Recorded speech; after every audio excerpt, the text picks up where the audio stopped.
So, starting concepts. I've been doing Inktober. I've kept up every day so far. As soon as I'm finished doing this video, I'll start the one for today. And what might happen is coming up with a concept. I might start with something, see, even if I can't, I prefer to do everything in this sketchbook here. That's gonna be my new thing. I just keep all my Inktobers in one place. And for the 12th, I did this guy. If the camera's coming in good, yeah. And what had actually happened on the subway, I did a quick sketch of this thing. I'm not sure if you could see it really well. I don't know if that's too much. That's too much light. All right, zoom in, zoom in, zoom in, little camera. Yeah, you get it? I think you're getting the idea. It's kind of faint, but that's how I'll do it. And I'll zoom back in on me. Yeah. Okay. Cool.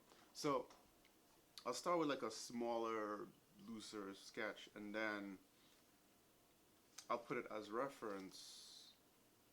So at the top, I'll just cut out the part that matters, tape it down, and I'll use that for reference when I'm doing this. Well, not even reference, it's like to get it started.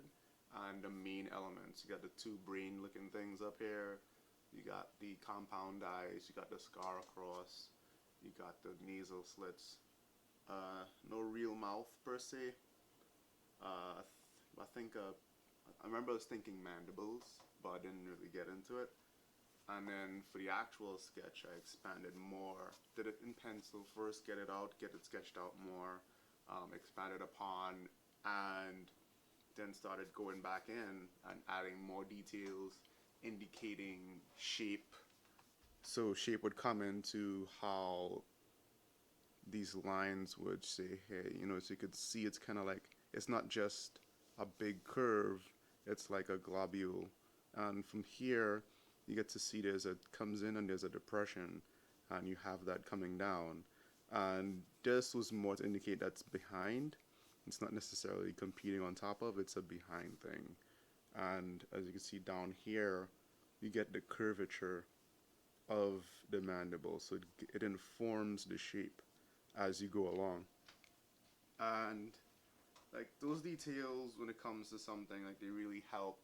Those details when it comes to something, they really help enhance and bring more to it, bring it more to life, as I've said. And you know, it's just as you go along, you start with a line. A line could be anything. I keep saying, you start with a line and you see what images come into your head as you're going along. And that's the best part of coming up with something creative and new. So don't be afraid.